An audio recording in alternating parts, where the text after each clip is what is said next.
welcome back to Cloveriness. My name is Michelle and today I wanted to talk to you about the books that I read in April. So this will be my April wrap-up video. I read 15 books in April and here's what I think of them.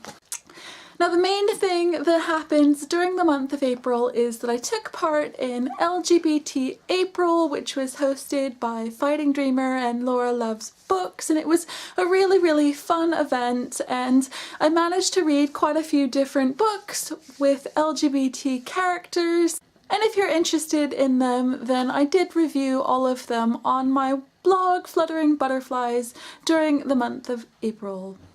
The first book that I started for LGBT April was A Kiss in the Dark by Kat Clark, a book that I absolutely loved. It was really difficult for me to review this book as the product description is a little bit vague about this secret that tears apart this new relationship between Alex and Kate, but you do find out the secret fairly early on. I'm not going to spoil it for you now, but I thought that this book was a really beautiful book about love, but it was also incredibly emotional and very tense as each of the main characters is holding back this secret that's really difficult for them to be honest about. Wonderful book. I love Kat Clark. Now the next book that I read for LGBT April was A Huntress by Melinda Lowe. This is a book that I had for absolutely ages and I hadn't read. It's set in the same world as Ash, a book by the same author. It's a fantasy book with sort of Chinese influences, and it's about two girls who go on a road trip to meet the fairy queen, and they end up falling in love, and I really loved it.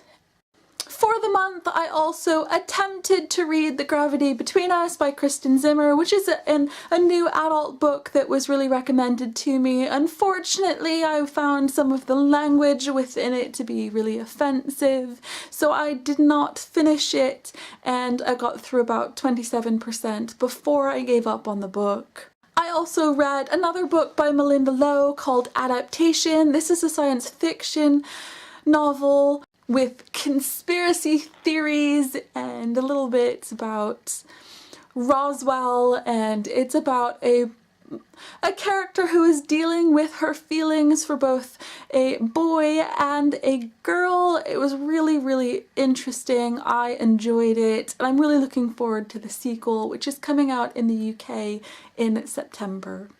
I also read Ask the Passengers by A.S. King.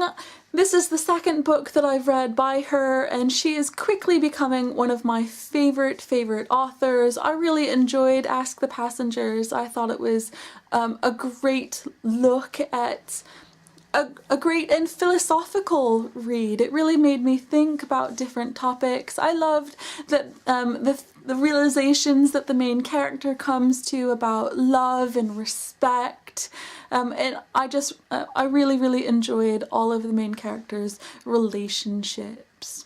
Okay, apart from LGBT April, I did start the month by reading April Showers by Carly Perrin. This is a book that I saw on different book blogs a while ago, and I was interested enough to buy a really cheap ebook from Amazon, and unfortunately I really did not like it. I only gave it 2 stars. It's not a book that I'll be recommending, and it's not a series that I will be continuing.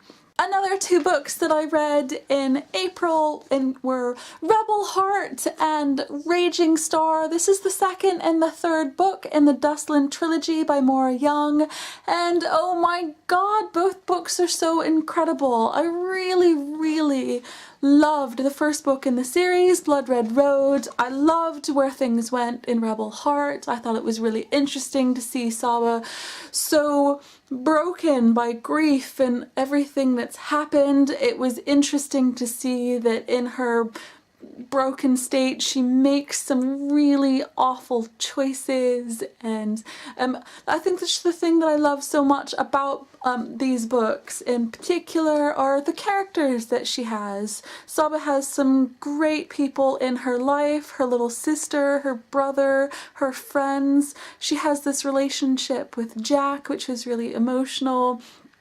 And she has this sort of destiny that she's been running from for her entire life, and she really has to face that in this book. And it was a really, really incredible series, and I just love how it ended. So I also went on a bit of a Kindle binge this past month, and I read Business as Usual, a new adult book by Denise Grover Swank in the Off the Subject series, which I enjoyed, though not as much as her previous books in the same series. I gave it 3 stars, I believe. I also read 2 dystopian books and 1 sort of post-apocalyptic book, and they were really interesting. I don't read a lot of dystopian books.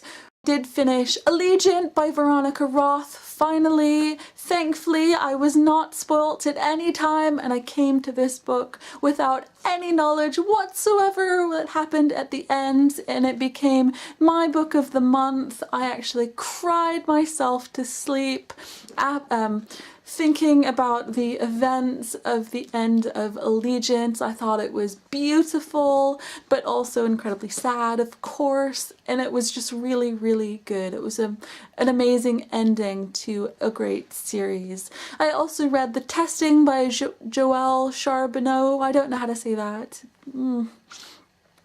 A dystopian book that I read as part of the Bookish Brits book club in April. I'll link you down below to our video discussing our thoughts on that book, but it was really, really good, and I'm definitely looking out for the sequel. I also read The Fearless by Emma Pass. This is a UK YA book that's been that lots of other book bloggers are really enjoying. It didn't strike the right chords for me, but who knows, it might be just the thing you were looking for. I also wanted to finish the month by reading some other books by British authors, and I chose Murder Most Unladylike by Robin Stevens, which is a more middle grade book about 2 girls in a boarding school who form this detective agency, and they're really looking for clues and things about the so-called murder of one of her teachers, and it's the most charming book that I've read in a long, long time. I absolutely loved Daisy and Hazel, the 2 main characters of this book. I thought it was gorgeously written and very, very sweet. I really, really want to live in this world with them and go on bun breaks and everything. Honestly, charming, I think, is definitely the right word for it. I also read The Worst Girlfriend in the World by Sarah Manning. Sarah Manning is definitely one of my favorite authors, and sometimes what I do when I have a book that I'm really anticipating is that I'm really, really excited until I get it, and then it languishes on my shelf for absolutely ages. And with this book in particular, I was just really, really worried that I wouldn't like it, that it wouldn't live up to my expectations. I wasn't thrilled with the premise about 2 girls fighting over a boy, but honestly, it was so, so good. I want to kick myself for not rushing immediately and just reading this the second that I received it. The last book that I read in April was Hate by Alan Gibbons.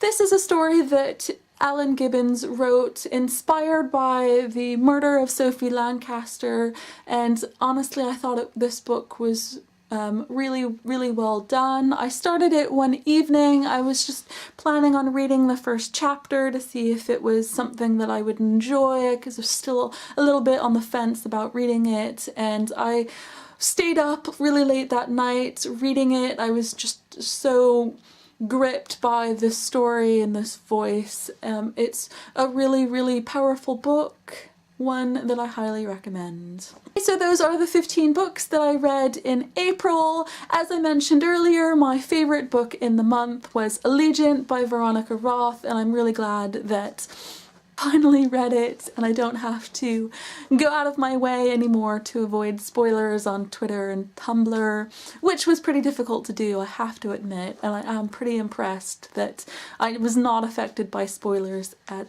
all. It was a really good reading month for me. I'd love to hear about your reading month, what books you were reading, what's been your favorite of the month.